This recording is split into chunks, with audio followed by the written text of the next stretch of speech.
Hello everyone and welcome to episode 16 of the LDG Experience podcast.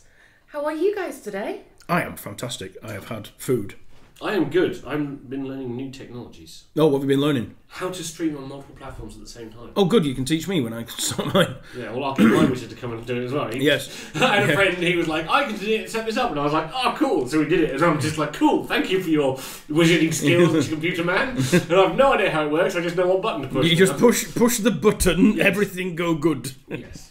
So, on that segue... Yeah, look at that. See? Let's see, well done, You stream, Pete? I do. Where do you stream? I'm streaming live on YouTube and Twitch. My God. Monday, Tuesdays and Wednesdays from 6 p.m. till 10 p.m. GMT. Yes, we're painting all sorts of things. We're just about to finish as of recording this, we're just finishing my Night Goblin Army project. And we're moving on to some special characters. Yes. Soon. I'm very excited about that. I do realise how big a pile of random special characters I have. So, yeah. Is one of them green? Yes. Is one of them... Probably by the time this has come out, yeah. You will have hopefully seen that on stream. Yeah, you will have seen it by then, because it's going to... Like, what's next? What episode is next going live? Because this one... Orcs is... Orcs with a C. And then, is going next Monday. Yeah, so it'll be the Monday after. So the Monday after that will be Orcs with a K. Yeah. And to coincide with that, hopefully you will see Pete painting Garskull, Mag, Uruk, Thraka. And Makari. And the Monday after that will be Gorka Morka. Yes. And then the week after that is this episode. This episode. Hey. There you go. So that's how time works. That's how time works. Good God. Right, so I'm still not used to being this side, by the way. We've moved around. Weird, yeah. I don't like it. I don't like change. Yeah. Yeah. But I like the comfy chair. yeah, I'm sure you do. I like that comfy chair too. That's what it is. It's not nice to change. It's more the comfy chair. So that's where I stream. Yes. So what about yourself? So starting not... we will have started streaming. Yes. Time dilation. Time dilation. So by the time this episode goes out, we will have been streaming for about 3 weeks. Well, no, because we're missing Monday, so it'll be about 2.5 weeks. Sure. Either way. And that will be on Twitch at LD Gaming Live, where I will be streaming Lorcana from Pixelborn, which from Disney, which is on the Pixelborn platform. And Evie will be live streaming some knitting, all sorts of nerdy knitting patterns and the like. I've been making my own, you know. Yes. The maths is mathing. The maths is apparently mathing. You need to know maths to knit. You knew. I know, right? You can also find us on every single platform for social media, pretty much, apart from X, I was about to say. Twitter, because we can't log into that, because we can't find the details. But we are on all those at Lazy Dragon Gaming Live, and you can find Pete on all of those. Indeed. Onyx Dragon Gaming. Yeah, so you can look for dragons, you will find us. Yes. Look for all the different channels and all the rest of it. You can find our website, which is lazydragongaming.com, where you can pre-order the new Lorcana set, which is correct at the time of recording and at the time of it going live, with some of the best bargains on the interwebs. Ooh, exciting. Yeah, you can get yourself some good deals. If you want to find anything, we have a link tree in the bio on YouTube and on all our other social media channels that take you to all the other social media channels and our website. So there we go. Today, we are going to be discussing words. Words. And more importantly, the meaning of those words.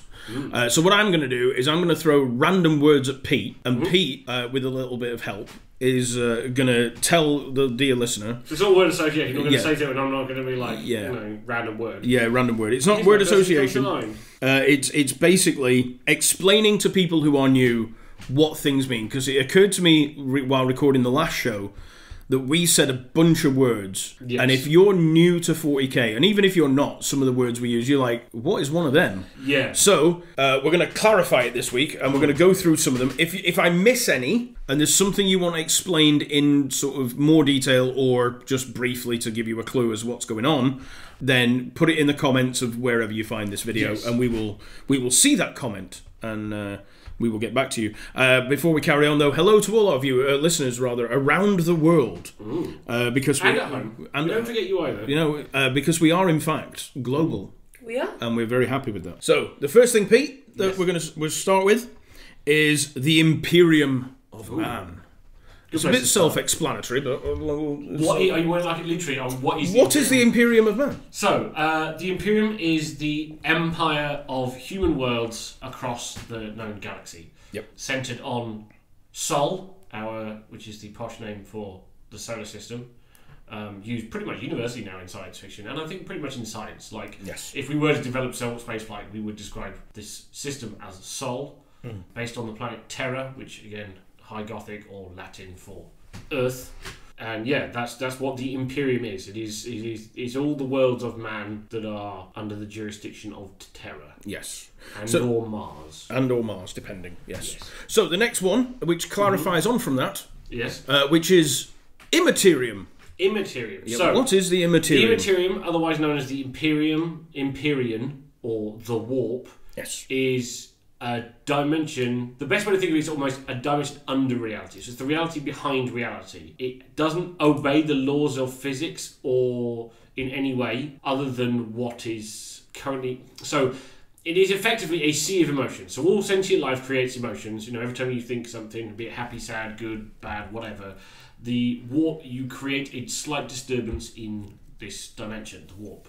And enough powerful emotion can gather together and form things. Yes. Some of the most powerful things that form together have been the Chaos Gods. But the Immaterium, because things don't, the world laws of physics and stuff don't apply, is the way that the Imperium and most sentient races in the galaxy use to travel. Because I think the best analogy I've ever read about how warp travel works is if you imagine you're standing on the banks of a fast-moving stream and you're trying to walk down the stream. If you're walking down the stream, you know how pace it's going. But if you were to jump into the stream in, say, a little raft, that would then rocket forward whilst you were walking along said boat or whatever it might be. And that's kind of the way to think of how, like, the places in the Immaterium aren't necessarily the same distance apart. Yes. And also the time it takes to walk across a room might not be the same amount of time in the warp. So literally, you walking from, say, your living room to your bathroom and back in the real world will take X number of seconds, but in the Immaterium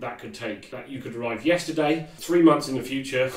Yeah, this is the thing. Yes. It's kind of hard to describe because it's such a. So the Immaterium basically is like a mirror dimension almost of ours. It's not an exact, and the important part of it, the whole thing is the laws of physics do not apply there. It's not like your multiverses like you see in Marvel Comics and DC, where it's like our world but slightly different. No. This is a dimension made entirely of emotion. There is nothing truly physical there. If you move into it, this is why if you move into it without any kind of protection, bad things tend to happen. Yeah.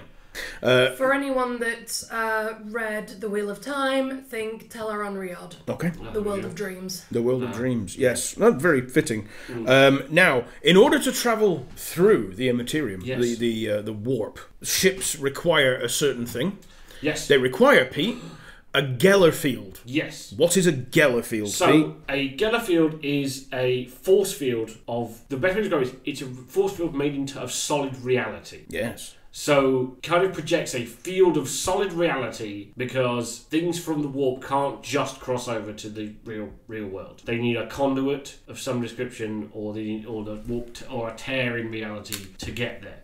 So, a Geller field effectively creates a big bubble around a ship or object that is like solid reality, so that things from the Immaterium can't just appear inside the ship and do horrible things to the crew. Yes. So a lot of really bad incidents happen when, say, the Geller field flickers, not even goes out, like literally flickers. If you imagine, like if you're in a submarine, let's say you're in a submarine that's made of clear glass, right? And you can see all of these sharks and octopuses, barracuda, all the horrible things, denizens of the deep, are literally swimming around this pod as you're going through the ocean. And then for like a split second, that pod suddenly disappears.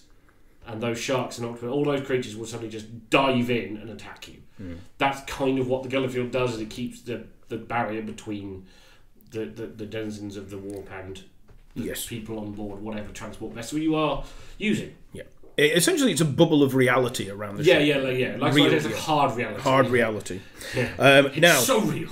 Now, this leads us on to the things that are trying to get in. Yes. Now, we're not going to go too deep into this one because it's a very, very deep one. But in very brief, Pete, what is chaos? So, like I said briefly before, the warp is kind of a sea of emotion. So any kind of emotions that have been, experienced by creatures kind of appears, there is reflected in there, and the stronger emotions tend to coalesce.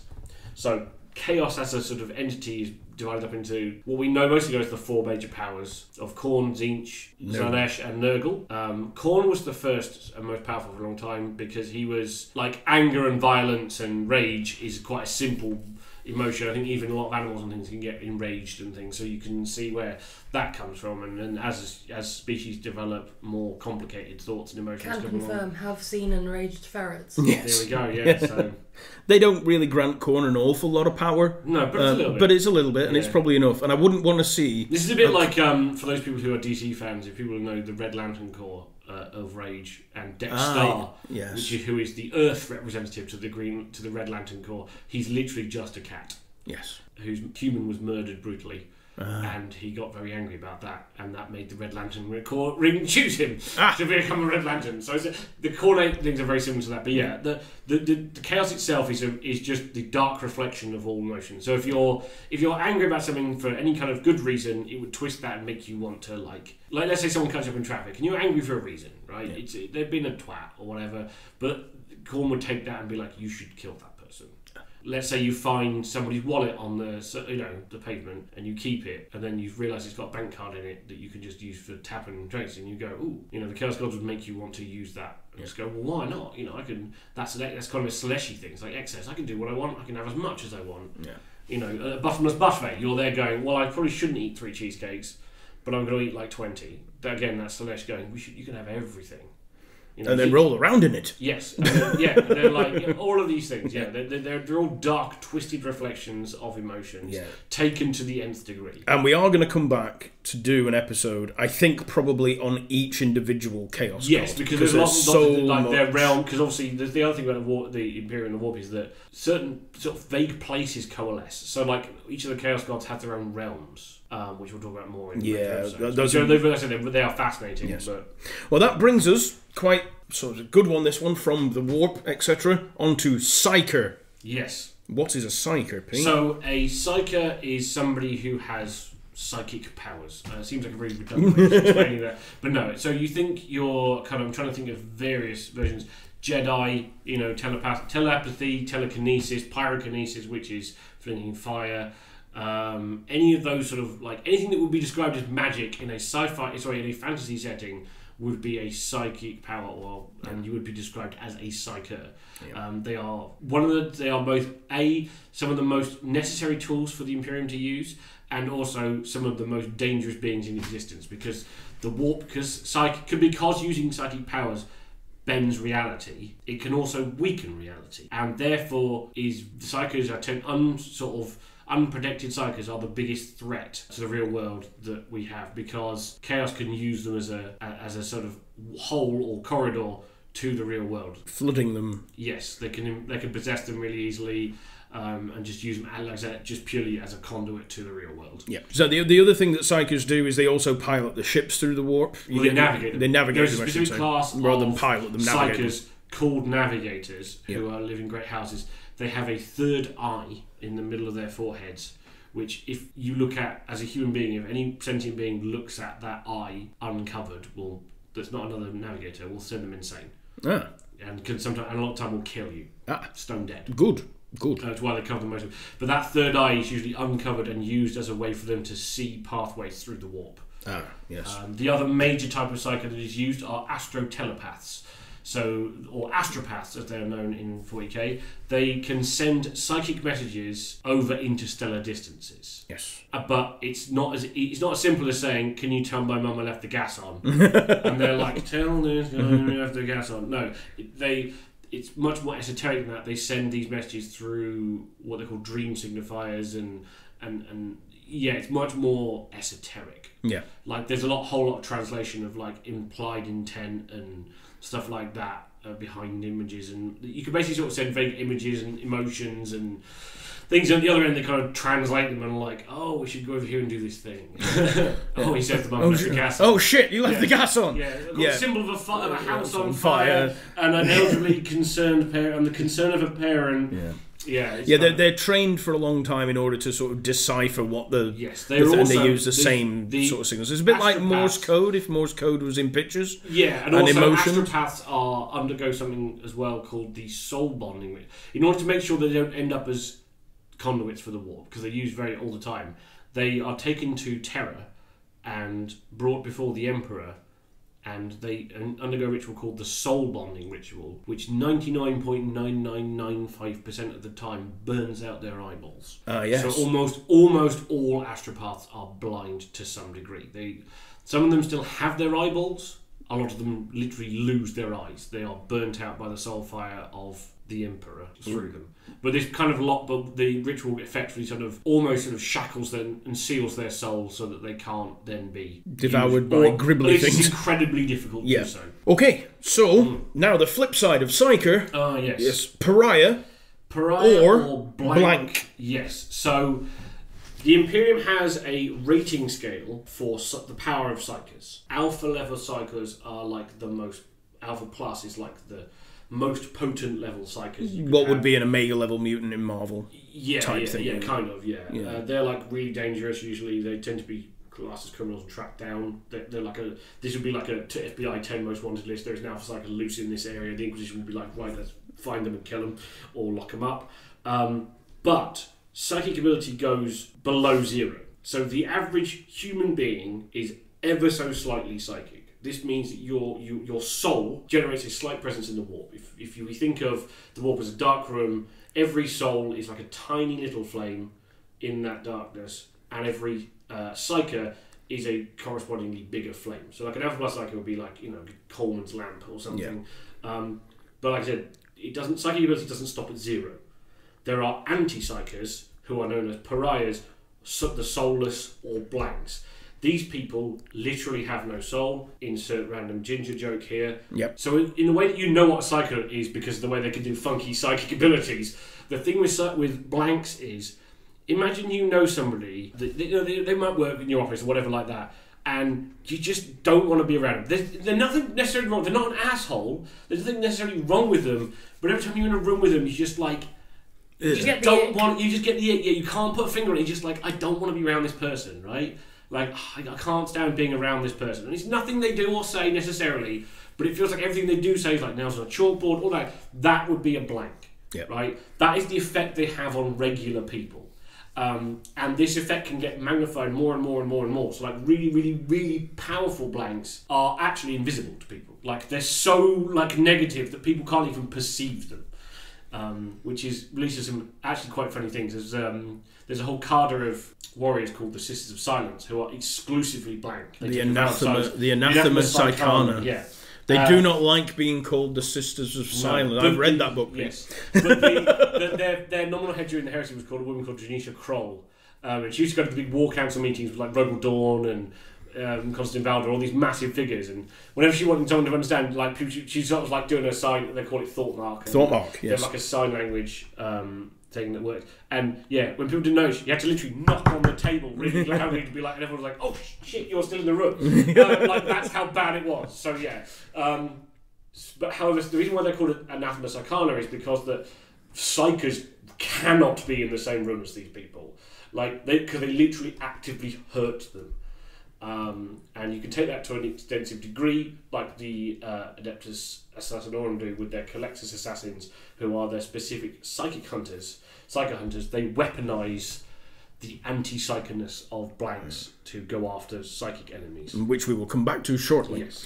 Because you mentioned a few bits and pieces there, so we're going to go with the Inquisition.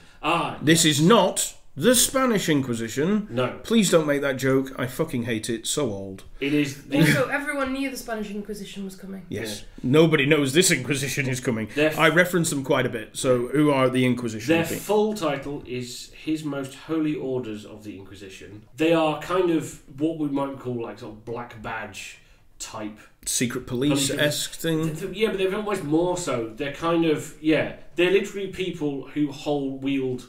almost out. The Romans would call it, they have the power of Imperium. Yes. Which is they have the absolute authority unto themselves. They are, as far as the average person, and even up to and including most Space Marines and things like that, although there's a whole argument there's a lot of history, but they have the ability to command any other Imperial force. They are tasked with rooting out enemies of the Imperium, be they alien, heretic or traitors and dispatching them. There are, it's broken up into different... Yeah, it's broken up into ordos, which is O-R-D-O. Yeah. There are 3 Ordo Majoris, the Ordo Malleus, whose primary purview is demon hunting. So if an Ordo Malleus Inquisitor turns up, stuff's about to go down, but they're heroic. They tend to be heroic types. Yeah. They're like, we are here. They're big. They're the classic one man against the darkness type hero. This is a good time for everyone. Yeah. You have the Ordo Xenos, whose primary job is to hunt down aliens or alien influence. So if they turn up, they're very much their sort of archetype. It tends to be more sort of Black Ops kind of SAS type people, because they tend to be hunting down people who are trading in alien goods or trading with alien species or protecting planets from like gene stealer incursions or Necron tombs, all that sort of stuff. So if you see one, you're like, oh crap, I've seen one. Where are but the you might be okay. The ones you don't want to see are the Ordo Hereticus, who are your classic witch hunters. So if you literally think the Witchfinder generals of the sort of 1700s, that is your archetype of the Ordo Hereticus. There's a lot of like sayings around the Inquisition. The ends justify the means is a big one, and also with the Ordo Hereticus, innocence proves nothing. These are there's a spectrum of like Inquisitors because they're all such individual powerhouses. They have such power to themselves. Obviously, that can do good things or bad things. If it's a truly, purely good man or woman doing that, that's great. But if it's somebody who starts believing that they can do whatever they want because they can, yes, yeah. They are literally the holders of the I can do it. This is a badge that says I can do anything I want to get away They with carry a rosette. A rosette, it's called. A symbol of their office. And if somebody presents one to you, you are expected to do as you are damn well told. Whether you are literally Mr. Pleb who works the factory floor shift, or whether you are a planetary governor. Yep, you do as you are told. The rosette carries a phenomenal amount of power. It carries the power of Imperium, yeah, as the Romans would say. Yeah, it's important that everybody does. Now, the other thing, of course, is that the individual orders, there are a bunch of Ordo Minoris. Yes. Now, we're not going to go into the Ordo Minoris. Some of those are weird and wacky as all. There are a couple, but the 2 that I will mention really quickly are the ones that I really like, which is the 2 that are diametrically opposed to each other. Yeah. One which is about the collection and dissemination of information, yes, and the other which is about the collection and retention of information. Yeah. So one of them is trying to make sure that everybody knows everything, and the other one is trying to make sure that nobody knows anything. Because in this world, knowledge can be dangerous. Yeah. This is one of the big tenets of 40k is that there are genuinely some things you shouldn't know. Yes. Because pure knowledge of it gives things power. Yeah. That was the Emperor's goal during the Great Crusade, was kind of get everyone to forget about chaos, which would really, and religion, because the sort of, again, faith bends reality. So he was like, well, if I tell everyone that faith isn't real, they'll start believing that, and therefore they'll believe in only things that they can really see and therefore actually strengthen reality. Yeah. and what a marvellous segue, Pete, into the apostasy. What? As in the age of the ecclesiarchy. Sorry, the ecclesiarchy. Apologies, the ecclesiarchy. Yeah, unfortunately, the problem with being a being that has what one might consider to be godlike powers is that people might start putting 2 and 2 together and going, well, if it looks like a fish and moves like a fish, it must be a duck. No. This is the problem, is that unfortunately towards the end of the Horus Heresy, and we've seen in the novels of the Siege of Terror, there was kind of it was kind of a forbidden thing that people started believing the Emperor was a god, because who else? Like, if he wasn't a god, how could he? It's very much Life of Brian-esque. Yeah. It's like only a god denies his true divinity, and all that sort of stuff. Is that people started believing because people want to do that. That's unfortunately, especially when life is hard, people want to find something. And if you've got examples of when somebody can literally bend reality to their whim and do such ridiculous feats. Which, bear in mind, the Emperor was the most powerful psyker who ever lived.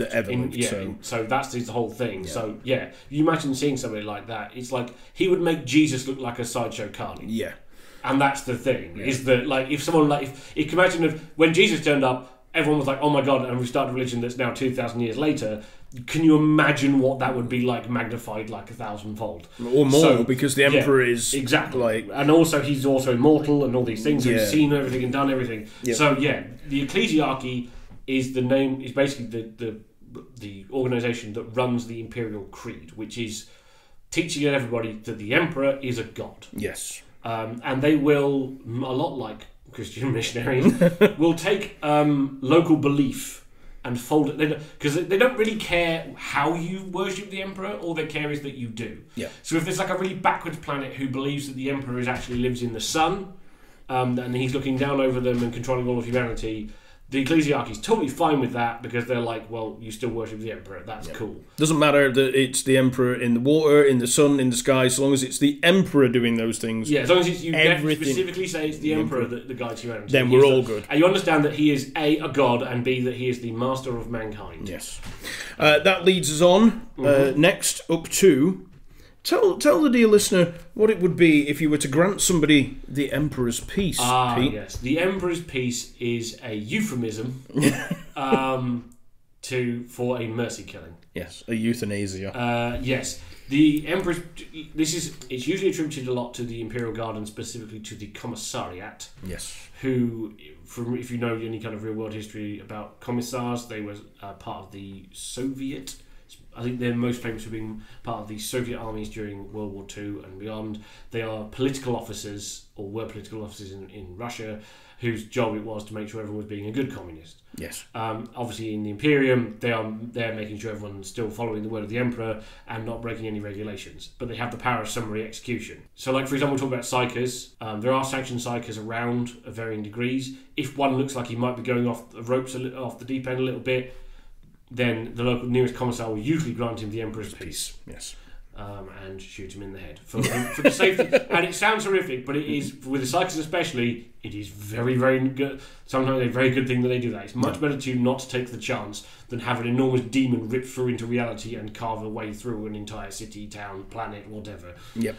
Which can happen with psychers. It is very careful. Yes. So a good commissar, hard to come by, but very good. Yes. Bad commissars, very easy to come by. Easy to come by. And easy to lose if you're a Catachan. Yeah. Yeah, they don't have many, but we'll come back to that in the Catachan bit, because that's funny. So we're going to move on to we're going to move away from the Imperium and the Immaterium a little bit. Yes. We're going to go something that clarifies into the last few weeks that we've done, because we're going to do some orky bits. Yes. So, what is, Pete? I like this one. Pete, what is a knob? Knob is a short slang word for noble. This is where I've been going wrong. I know, right? Trust me, dear listeners, every single joke you are currently thinking of has been said, done, not just at the lowest levels of this hobby, but at the highest levels. I have worked in the Waves Workshop Design Studio, and I've had people still giggle about the word knob. So my favourite thing was always trying to order orc knobs. Yep. Can I have a box of orc knobs, no, please? you haven't even gone to the best No, one. Pete's got the best one. The best one was when you could order parts, individual parts. So Storm Boys had their own knobs, and he had a very particular backpack. And Storm Boys have rockets. So you could order Storm Boy Rocket 1, Storm Boy Rocket 2, and so on. Or you could order a knob rocket. Or you could order the heads of the various different orc nobles separately. So you could ring up Games Workshop and tweet to the mail order trolls and say, "Excuse me, my good man, I would like to order some knob rockets, but also I would like to order various knob heads." Trust me, that joke never gets old. Nope. And do you know what? How many times, whenever I see a customer come to me with a order slip and be like, "Oh, this is going to be great," I'm like... Because the best part was our local rep was called Pete. So I'd be like, "Hey Pete, it's Pete from Preston. I've got a guy who wants to order some knob heads," and we both giggle down the phone. Yeah. That never goes away. And correctly so as well. So there we go. So now we've described to our dear listeners. Yeah, they are the nobility of orcs. What they actually are is they are the slightly big. They're the orcs somewhere between your average boys and your war bosses. They're kind of they function mostly as like unit champions, bodyguards for war bosses and such. They're kind of the bigger, hulkinger orcs. Yeah. So yes. So Pete, speaking of orcs, yes, what is Dakar, Pete? Dakar is the thing that all orcs want to get more of. More Dakar, but what is Dakar? Dakka, how to describe Dakka? You know it when you see it. And Dakka is the sound, obviously, that a gun makes. So, the sound of a gun firing goes Dakka, Dakka, Dakka. If you think of like a big machine gun. A big gun or a big heavy 50 caliber. Yeah, it's like bum, bum, Dakka, bum. Dakka, Dakka, Yeah. Dakka, So Dakka, it's the Dakka, kind of Dakka. noise you make when you want to try to play guns. Yeah. So obviously, if you're an orc and you're not particularly smart, you don't say, I would like increased firing rate, or I would in more magazine capacity, or I want more ammo. Yeah, or anything like that. More Dakka! I need more Dakka. Yep. Yes. So that is the thing. Yeah. You don't care what it does, but it fires faster, bigger, louder, more of it, for longer. All of those things can be encompassed in the phrase, I need more Dakka. More Dakka. And the mech will you usually shout that at, will smile, nod, take a few teeth off you, and give you back something that does one of those several things. Or all of them, if you're lucky. Yeah. You've got a particularly good mech. If you want to know more about mechs, by the way, listen to what is last week's show, because that would, if you haven't listened to it already, which you should have done, but that won't help. So yeah, so we're not going to do that. And now, so I've got a couple here you may or may not know. Very quick run through. Teeth. Our currency. All teeth grow like shark teeth. Yep. So they tend, and they are the primary, because orcs can readily get hold of them, and everyone has a bunch, and it means they are used as the primary orc currency, because obviously you can get them off of people by fighting. Yes. And knocking out their teeth and stealing them. Or if you're really down on your own luck, you can headbutt the floor. Yeah. Or if you're a doc, you can just rip them out of people's heads. This is a great society based on teeth. The great thing is there's no such thing as a completely skin. You can't go bankrupt as normal because your teeth keep growing back. Yep. Even if the worst comes to the worst, you can rip out one or two teeth and just wait a few days or weeks and get more back. So if anything, it's a much more civilized economic system. Apart from the bit where they hit you in the face with a mallet to get your teeth. Yeah, it's fine. Yeah, but being an orc and having a cranium that's several inches thick, that's not really. Should be okay. That's just a mild inconvenience.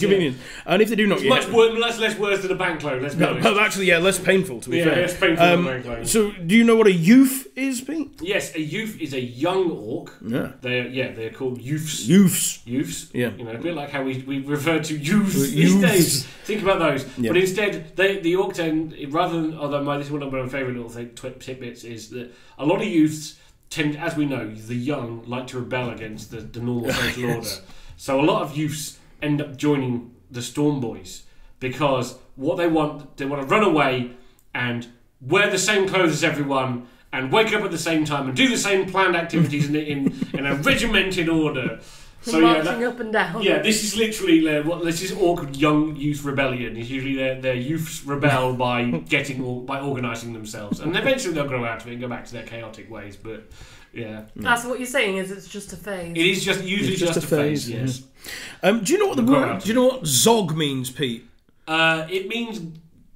Well, Zog on its own doesn't really mean it's kind according of to my but Zog off means go away. Please go away. Yeah. I just thought I'd throw that one in. It doesn't mean much, but I just saw it at the bottom of my little list, and I was like, Zog is their sort of version of frack from that's Battlestar Galactica, isn't it? Frack? Yeah, I think so. Yeah. Or Feth from your Gaunt's Ghost novels. It is your generic, non-offensive swear word that stands in for various swear words. Yeah. So you can zog off. Oh yeah, smeg. You can zoggy neck.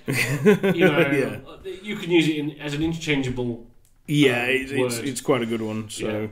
Right, let's see. What else have we got here? How are you with your towel, Pete? I know my towel. You know your towel. What is a cast, Pete? A cast. So the towel. And what are they? The Towel Society is divided into. I want to say 5. I always get. Let's see.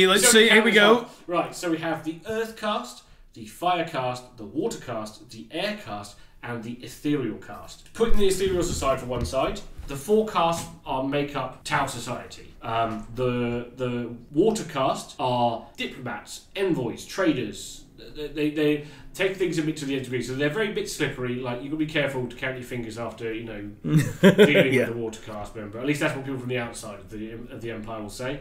The Earth Cast, these are the builders. They make things. They're the scientists. They're the people that develop stuff. They make all sorts of all the things in Tau Society. You have the Aircast. These are the pilots. They fly the ships, they pilot the spacecraft, all of those sort of things. They tend to live in either zero gravity or low gravity, so they tend to be very tall and gangly. They look very different to other Tau. And then you have the Fire Caste, who are the warriors of Tau society. They obviously train and learn very different. These are the pilots of your battle suits, your fire warriors, obviously with a name like that. Yeah, basically anybody who's going to be firing a gun at you is pretty much going to be the Fire Caste. And then you come to, so over the top of all of those are the Ethereal Caste, whose origins are somewhat mythical. They are somewhere between sort of politicians and religious figures. They just literally are the people who are in charge. Yeah. Just because they have a really good way, they can make the other castes work really well together. Because in old Tau society, basically pre-Ethereals, the Tau caste, the various different parts of Tau society just fought each other, because as you do. And then one day the Ethereals turned up and was like, "How about we don't?" And everyone was like, "You know what? You got a point. You got a good idea." And no one knows why. Everyone was like, "You know, you got a point," because if you know what society is like, this wasn't just a couple of places either. This was the entirety of the Tau almost race. came out of nowhere overnight, and their society rocketed forward. Yeah. Because as a quick aside from Tau history, humanity encountered the Tau about 4,000 years ago as literally like cave-dwelling Stone Age peoples. Then contact was lost with that particular part of the galaxy. Warp storms, and then eventually they went back to the same place and found the Tau Empire as we now know it, and everyone went, "The fuck?" How do you go from rubbing two sticks together to AI-powered like drones and battle suits? Yeah. So this is down to the Ethereal Caste. There may be some Eldar. There's rumours that it might be Eldar meddling. Ooh. Yeah. I didn't know that one. Yeah. If you look at the Xenion, so one thing about one of the pieces of Tau physiology is they have this weird slit in the forehead. Okay. Ethereals have like a weird stone in the forehead, and Imperial Inquisitional autopsies have determined that the stone is made from the same substance as spirit stones. Ah. This is a very throwaway piece. It's from a book called Xenology, which is one of the old Games Workshop background books that's written as a perspective of literally the Inquisition, like looking at different races and dissecting them. This was a sort of throwaway line. It's never really been elaborated on because it's one of those background mysteries that you don't really want to know the truth of. Has little bits of tidbits dropped here and there over the years. I didn't know that bit. So there we go. Pesky space elves. I know. Right, so speaking of space elves, we're going to do a little bit of sort of old and new. Where to God? You're going to ask me what an Eldari is. Old and new, Pete. Yeah. What is... There's going to be a lot of groaning. Yeah, there's going to be a lot of this. So we have the Eldar. People should know, basically, they are space elves. We'll cover them in more detail later. But they have a new name, Pete. What is their new name? Their new name is the Eldari, spelled Aeldari. Yes. I will always and forever refer to them as the Eldar, which is... So, for the listener, though, if you hear us use the phrase Eldari or Eldar they are the same thing. So, Eldar is the overarching term for the race of itself. The race of the Eldar is split into...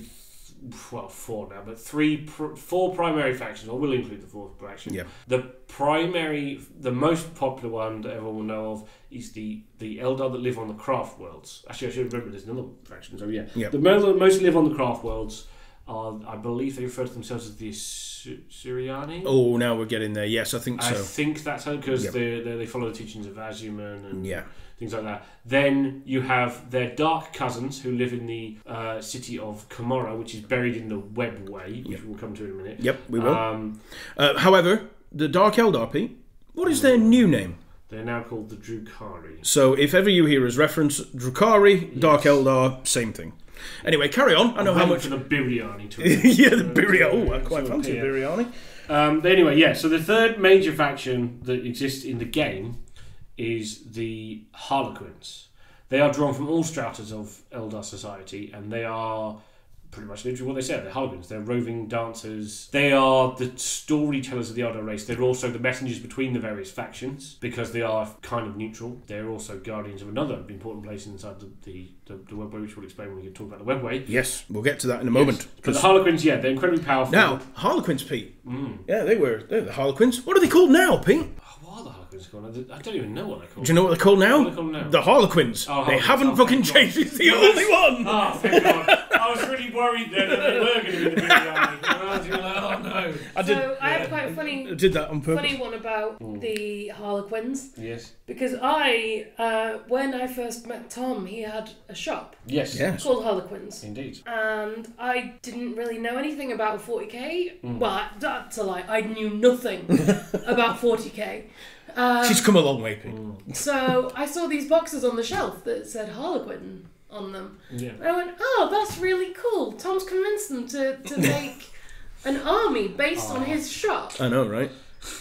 The power dynamic, not quite the same. Yeah, not quite the same way. Yeah. But obviously Harlequins exist in the real world as well. Yeah, they do. So they are like the sort of dancing troupe of actors, stroke dancer, stroke performer thing from sort of Middle Ages. Yes. So that's one of the three main factions. Yes. Then we have two other factions. One that is represented in game, kind of, which they kind of appeared and then didn't really do anything with subsequently, which are the Inari, who are followers of Inaid, who is the Eldar god of the dead. Yes. Why? Without getting too deep into it, Eldar accidentally created the fourth chaos god Slanesh.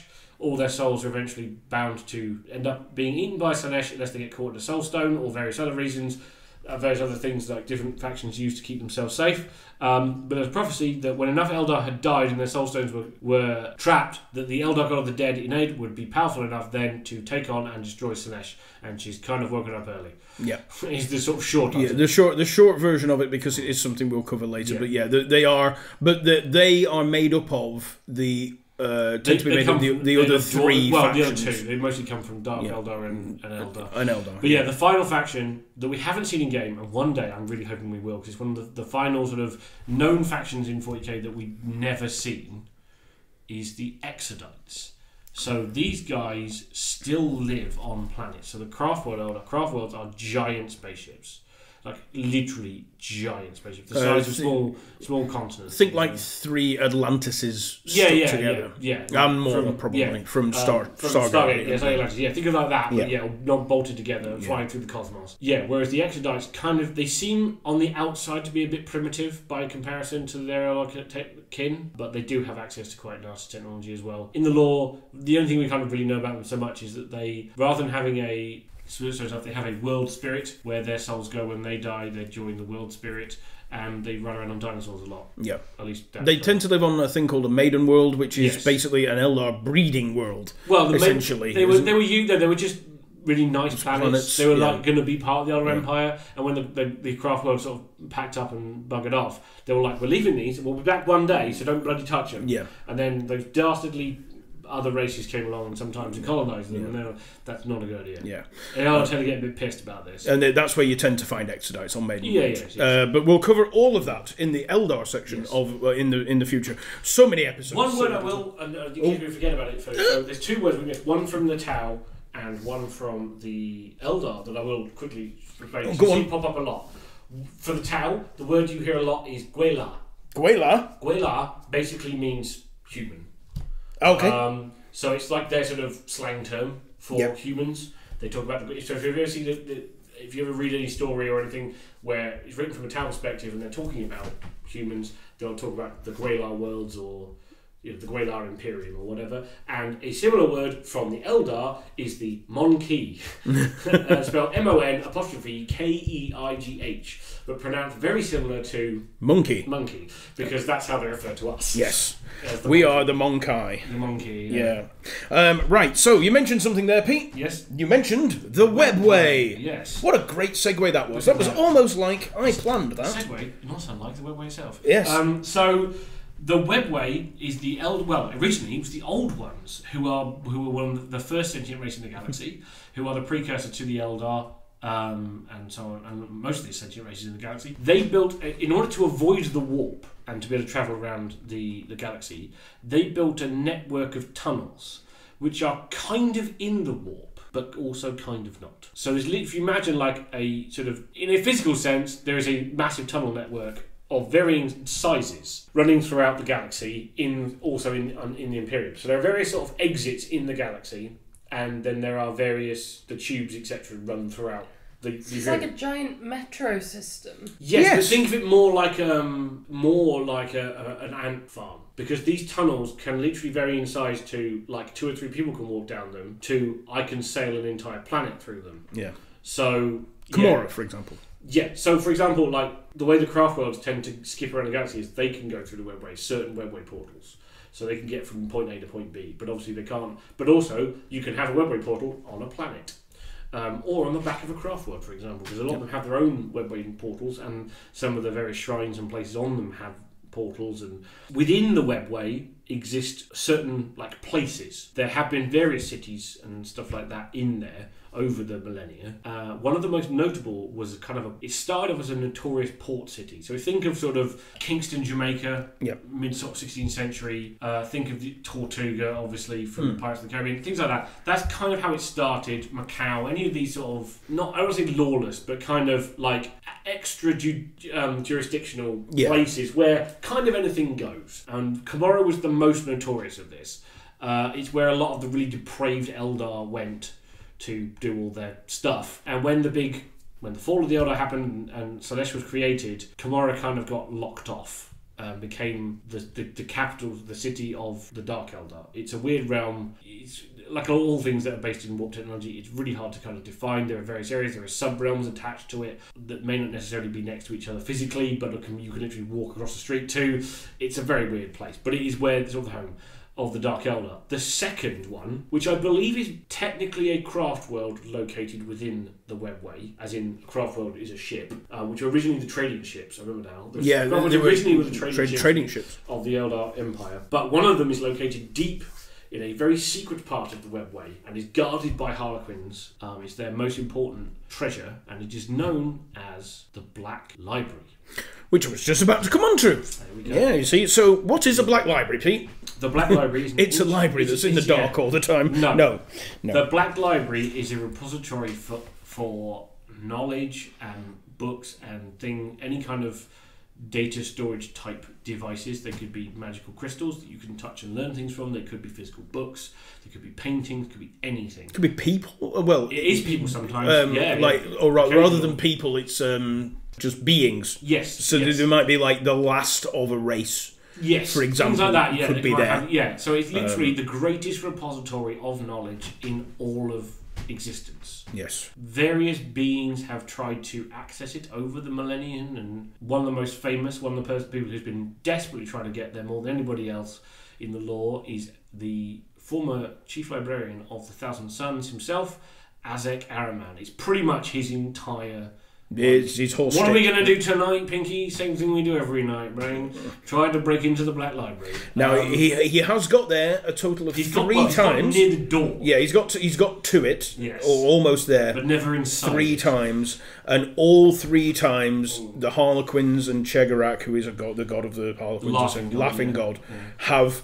managed to divert him off the path at the last second, which I can imagine is very frustrating. The other person who is quite linked with the Black Library is a human, in fact. Yes. One of the very few humans who has ever been to the Black Library and has been allowed to leave, more importantly, by an inquisitor by the name of Sevak, who annoyingly was featured in an absolutely magnificent novel called Atlas Infernal. I have not read this one. It's freaking awesome. Unfortunately, it looked like it was going to be the start of a series. Oh, no. Never had a sequel, and it's such a shame because it's freaking awesome. Yeah, one of the big things about it is the Atlas Infernal itself, because Sevak was allowed to go into the library, look around, check out some books, read some things, and then leave again. He then was pursued by Azek Araman, surprisingly, and the Harlequins were like, fuck, look, we can't be asked to keep saving you from Araman all the time, so unfortunately you're going to have to live in the Black Library. Oh no. But no, he thought that was cool for a while, but after a while he was like, I kind of want to be able to get out and help the Imperium and stuff. Yeah. And then he found, this is a cool little side, he found the Atlas Infernal. The Atlas Infernal, when you read the novel, is a book that is inscribed on vellum, which is skin, made from dead Sisters of Silence. Yeah. And it is a map of the webway. Oh. It is an ever-shifting map, It appears to, like, you see this, basically, the way it's described is like if you open it up, you see like the blood vessels and things and the skin, and they're constantly shifting and moving, but that's actually the webway. Oh. So it's literally the map to the webway, and it's implied that it was created by the Emperor himself. Oh. As a way to move around. Yes, because the Emperor wanted to make a copy of the webway. Well, he wanted to access the webway. Access the webway with the... The Imperium tried to build... The whole reason why the Golden Throne exists is part of a mechanism to open a portal to the... It's the human connection of the webway to the main network, and it's the reason why the Emperor's stuck on it is because, just briefly, Magnus the Red fucked it up. He broke it, and if the Emperor leaves the Golden Throne, or somebody's not sat on the Golden Throne, the entirety of Terra and probably a large portion of the galaxy will be sucked through the portal and through into the webway, and also the webway itself is broken, so into the webway and then into the warp. Yeah. So it could take the entire galaxy into the warp. So unless somebody sat on the throne kind of holding that back, yeah. Hence why the Emperor's never been able to leave the Golden Throne. Yes, for 10,000 years. Yes. Well, 12,000 years now. Yes. 42. Right, so the next one is Rogue Trader. As in a personage or as in both. History? Oh, no, okay. Both. So both, Rogue Trader both of these, they're relevant. Has two connotations. Yes. Well, three now if you play video games a lot. Oh yeah, no, it's three now. Yes, but we'll go with the original two. Four if you want to include the origins of the computer game, but we won't go down that road. Stop it! You're making it more difficult for yourself. So, Rogue Trader is originally the name of the first edition of Warhammer 40,000. It's known as Rogue Trader. Warhammer 40,000 Rogue Trader. In the lore, a rogue trader is kind of a noble who has been given a warrant of trade to kind of push the boundaries of human exploration. And, they're basically, imagine a guy with a phenomenal amount of money, because it also became a RPG game later where you ended up paying for things with weights of ton weights of gemstones. Is how you purchase things in that game. To give you a vague idea of like how much money we're talking here. And they're given the thing to permit to just basically bugger off and kind of go places no one's been. Like, yeah, think a bit sort of one part Star Trek, one part kind of Captain Jack Sparrow, and one part Francis Drake. So they kind of have that kind of privateer. They're on the privateer side of piracy. Where they've kind of they've got this warrant of trade which allows them to kind of do what they want and kind of skirt imperial law and kind of bend the rules a bit. Because you find crews of rogue traders that include things like orcs or Eldar or Kroot or various other things. So their main purpose is to, like I said, push the boundaries of imperial space.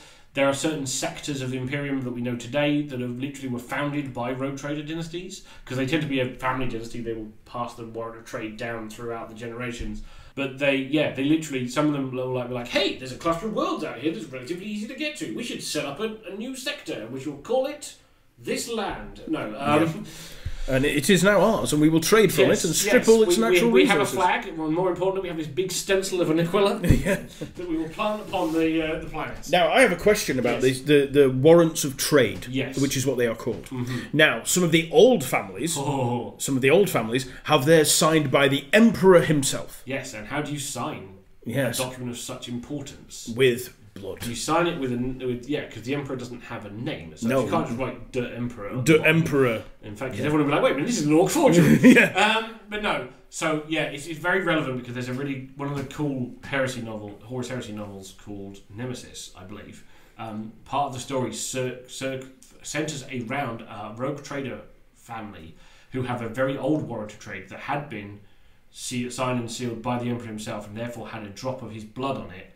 And obviously the heretics were like, we could do horrible things with magic if we got hold of said drop of blood. So their entire goal in that book is to get hold of said warrant of trade, specifically to get the blood on it. Yes. Now that is we know that. Yes. But not all the warrants of trade were signed by the Emperor. Or are in fact genuine. But they're old enough now that no one cares. Yeah. Some of them were signed in blood by the Primarchs. Yes. Which means that there are rogue trader families with warrants of trade potentially signed by traitor Primarchs. I don't know if any. There might be some still out there, but I would have thought they probably would have been quietly tracked down.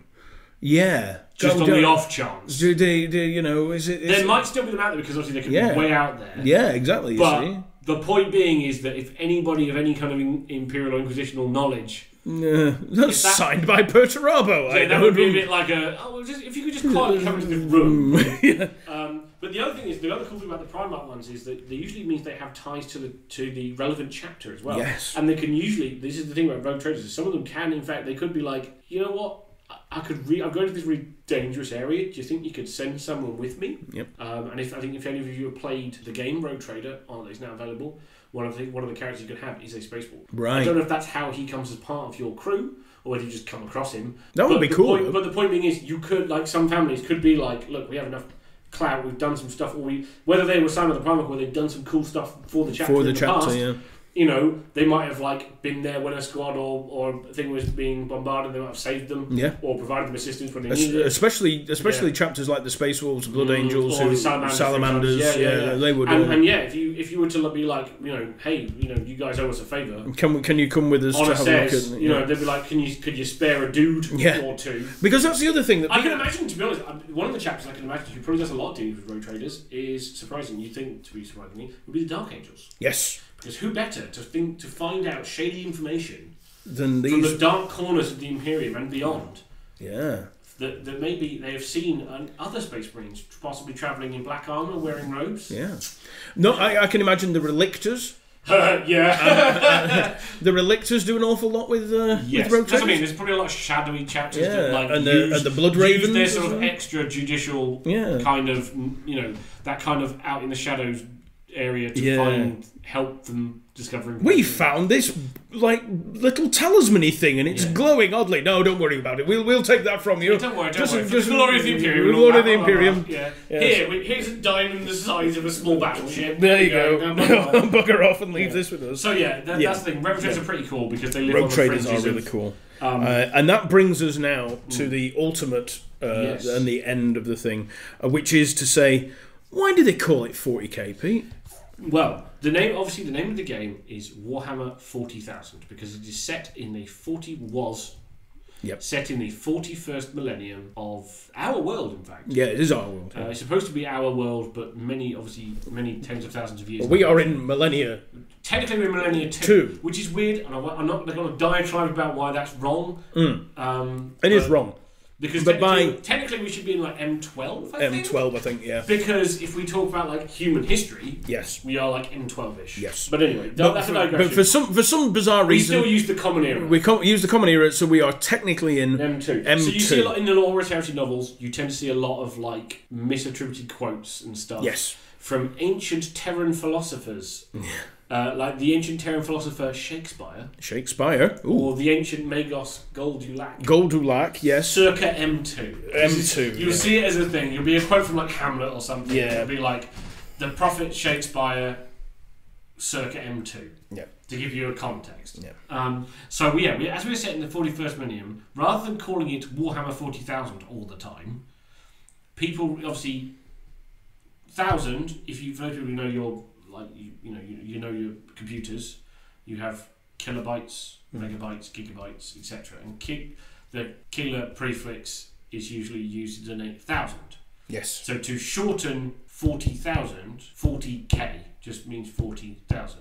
Yeah, it's the same with running as well. Yeah. Yeah, like you got doing a 10k or 10k. It's probably where it originally came from. Yeah. I'm assuming. No one does a 10m. No one does a 10m, no. 1 kilometre is 1,000 metres. Exactly. Yeah. So people they don't refer to it as a 10 km or a 10 kilometre. A lot of people just call it 10k. 10k. Yeah. So people know that means 10,000 metres. It's a similar principle, and this is where the term 40k, Warhammer 40k came in, and then obviously it just became easier to say 40k because people knew if you said 40k at people, I play 40k. People inside knew you meant the sci-fi one. In the same way that people used to use the term fantasy to refer to Warhammer Fantasy Battle. Yeah. Warhammer Fantasy Strategy Battle, wasn't it, or something? No, it was Warhammer Fantasy Battle. You're thinking of the Middle-earth Strategy Battle game. That's the one. Yeah. Sorry. Yes. The other one. Which has also been shortened to Middle-earth. Middle-earth now. Yeah, it's just Middle-earth. Or if you're old like me, it's just Lord of the Rings. It's Lord of the Rings. Yeah. Because it came out obviously when Lord of the Rings came out. Then obviously the Hobbit movies came out, and then they were like, oh crap, we're just going to call it the Middle-earth strategy battle game. Yeah. So I think anyone of my generation who knew it from when it first started just calls it Lord of the Rings. Yeah, So when you ask people, what do you play? And people will usually say, oh, I play, or they used to, they would say, I play fantasy, I play 40k, I might play a bit of Lord of the Rings, Necromunda, Battlefleet Gothic, or BFG. Battlefleet Gothic. Yeah. Which we're not going to cover because Gothic is important and we need to do that. BFG, all of these things were like... BFG does also stand for Big Friendly Giant. It does. Or Big Funkin' Gun. Big Funkin' Gun. For people of an even older generation. Yeah. Doom! Anyway, so there's bits and pieces we haven't covered, so I do want to go into things like... We can think of the Adeptors. The Adeptors, the segmentals. I mean, we should do that. Maybe we should do that. That should be an episode. It's the Imperium. The Imperium, yes. It's sort of nominal hierarchy and structure of the Imperium. There's a more detailed diatribe on that. I think he might be trying to break my brain. I do know most of that, but just trying to remember it is hard. Yes. Thankfully, most of the rulebooks these days have it in. Yeah, it's really handy. Diagrammatic breakdown. Yeah, it's really handy. And who's in charge of whom, and who's allowed to call on what. And, yeah. That is complicated. Although the Imperium itself is very complicated. But that's the whole point. It is a massive bureaucracy. Yeah. Because let's be honest, how do you control You think about how hard it is for people to agree on things in a country the size of England, for example. And how people are angry at what people do in London. Yeah. And how different London is to Preston. And then you take that to a galactic scale where the other thing we forget is that we have instantaneous communication completely around the world now. If I want to speak to somebody in Honolulu, and I know their number, whatever, I can ring them up on Zoom, Skype, whatever I want to do, and talk to them instantaneously.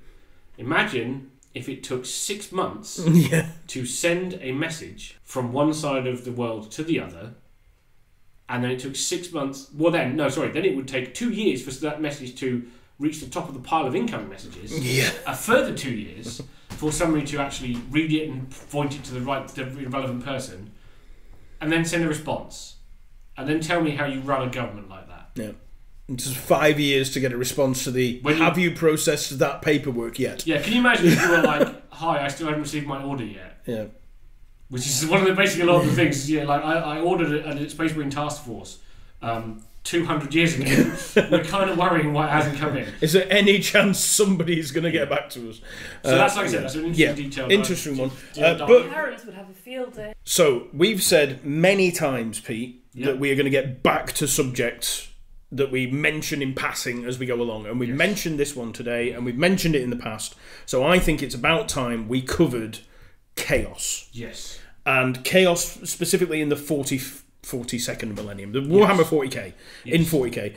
So I think that we should do that because we've said on almost every episode we've done we'd come back to chaos. So we should do it. Yeah, we'll start with that. We'll break. I figure that we do it as there's 5 episodes there, I believe. I think so. 4, 1 for each of the Chaos Gods because they are very important in how they operate and whatever, and then 1 for people who are associated with chaos, not necessarily pinned down under the previous 4. Yeah, because there's an episode all of its own about the people that just Chaos Undivided itself. Yeah, about stuff or people like Abaddon. Yes, the Black Legion and all that. Red Corsairs, all of these. And then what we'll do is towards the end of each episode, we'll do a little bit in the fantasy area because they're a lot smaller. They bleed through. Yeah, they bleed through into the other one, and they're essentially the same thing, but there's more characters in 40k attached to the Chaos Gods than there is in fantasy. So we'll just because we can touch on a couple of their champions. We'll mention a couple of classic champions. Well, for example, we can talk about one of my favourite characters of all time, Arbol the Always Defeated, as he was colloquially known. Arbol the Undefeated was his official name in Warhammer Fantasy, but he was always colloquially known as Arbol the Always Defeated because he was relatively easy to win. Basically, if he lost a combat, he would turn into a Chaos Spawn. Call him like, no! Boom! Instantly, and it happened a lot. So he was colloquially known as Arbol the Always Defeated.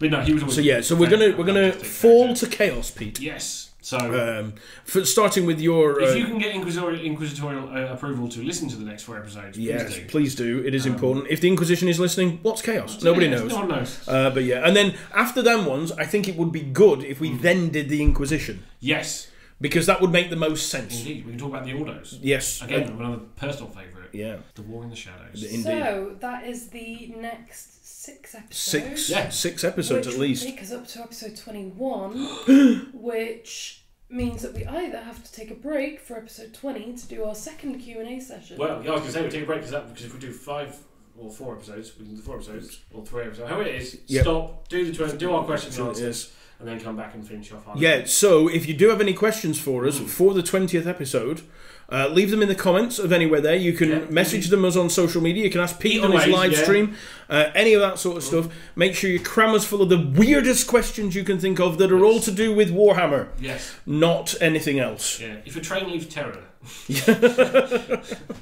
But yeah, so we'll cover that sort of thing in that episode. So there we go. We've got a bunch of episodes all planned out. My God, we're in advance of ourselves. So organised I know, now. right? That's never happened before. But yes, so thank you very much for listening. Like I said, if you have any questions or there's any words or phrases or anything in 40k or Fantasy Battle or Middle Earth that you don't understand, drop them in the comments and me and Pete and Evie will get back to you because maybe Evie knows what they are. Maybe. So between us, we should probably... Between the three of us, we should be able to figure it out. And if we don't know, we'll have you hunted down and killed. Yes. Because, questions are heresy. Indeed, yes. You can't have too We will have to report you to the Inquisition. The Inquisition will come looking for you. So, but in the meantime, please enjoy your week, have fun, and we will see you all, or rather speak to you all next time. So it's goodbye from me. It's goodbye from him. And it's good night from her. Good night. Bye.